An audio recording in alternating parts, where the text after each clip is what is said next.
Welcome on day 5 of our bike touring trip through Sweden.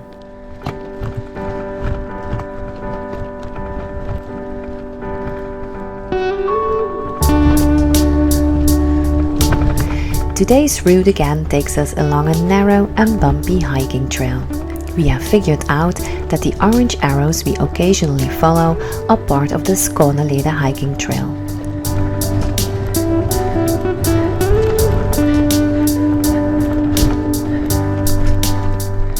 The Skåneleden Trail is an extensive network of hiking paths in Skåne, the southernmost province of Sweden, where we are now.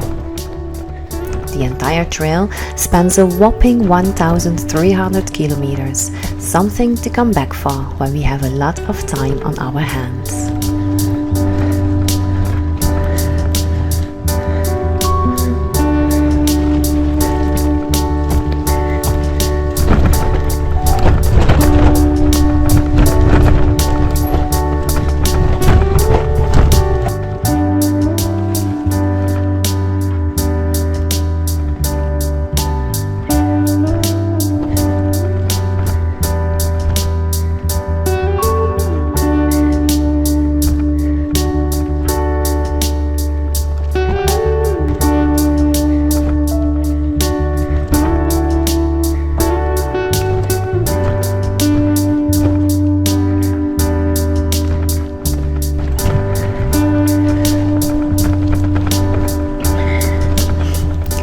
We read on an information board a few days ago that cycling on this hiking trail is not recommended.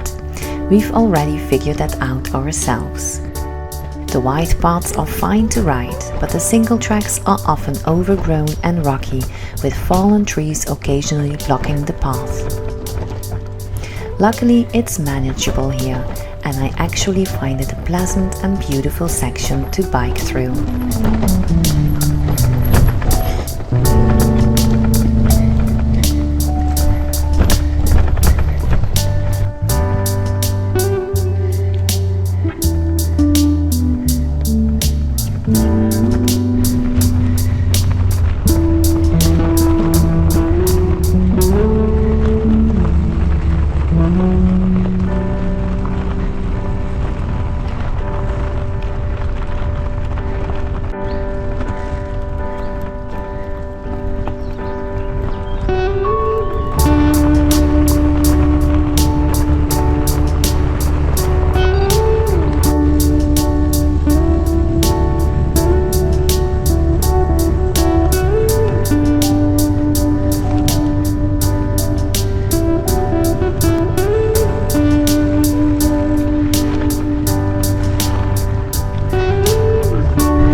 In addition to the orange arrows, we also frequently see orange ribbons hanging in the trees beside the path, featuring an elk image and the word yacht. Later, we also see blue and white ribbons.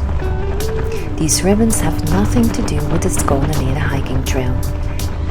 The internet tells us these ribbons mark hunting areas. The Swedish word jakt means hunting in English.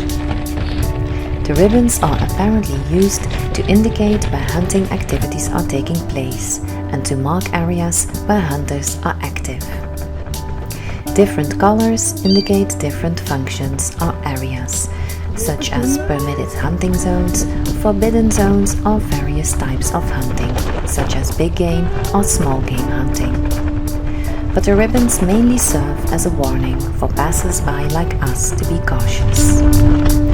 However, we haven't heard any gunshots or seen any hunters yet, but we have seen plenty of deer and hares, while the elk continue to stay well hidden. Perhaps they have seen the ribbons too.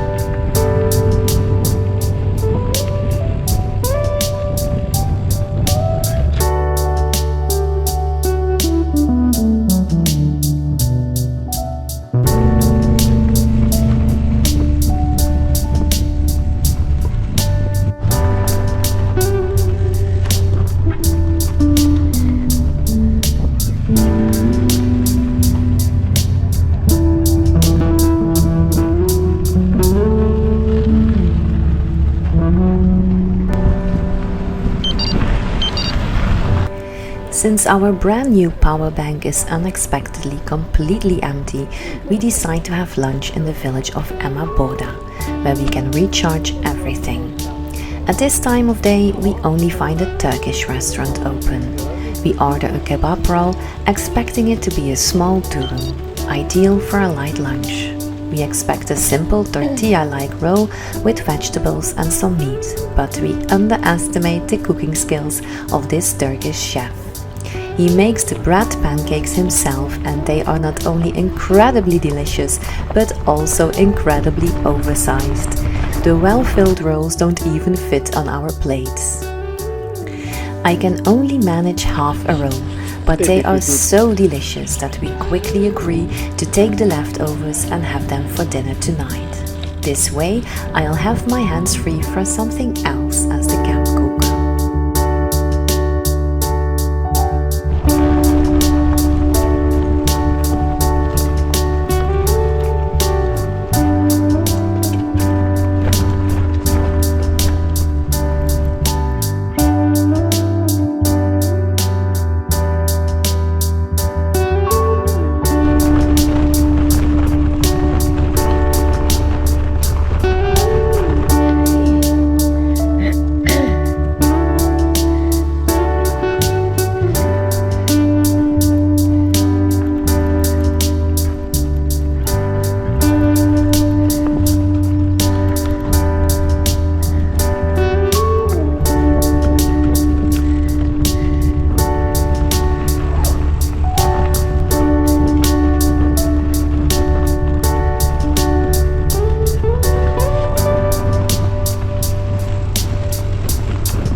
I get to perform my camp cook duties sooner than expected.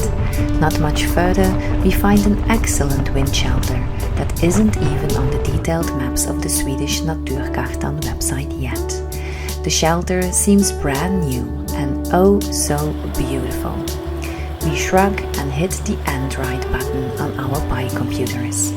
This trip doesn't have to be a grueling test. We are here to create memories, to enjoy. Wim starts a fire on the fire pit, while I begin the task I've been looking forward to the entire trip, baking fresh bread over a campfire. I knead the dough in a pot and let it rise in the same pot beside the fire.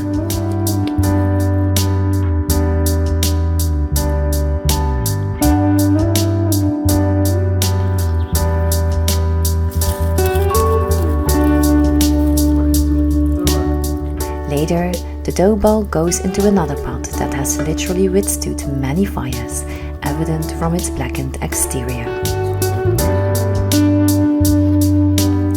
Wim places the pot in some hot coals and adds more hot coals on the lid so it bakes evenly.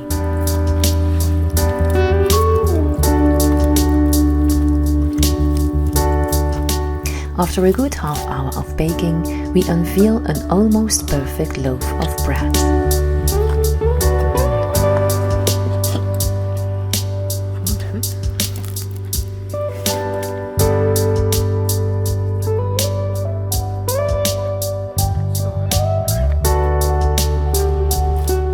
The campfire is so cozy that we almost miss the beautiful sunset over the lake. Luckily, we catch it just in time before the sun disappears over the horizon.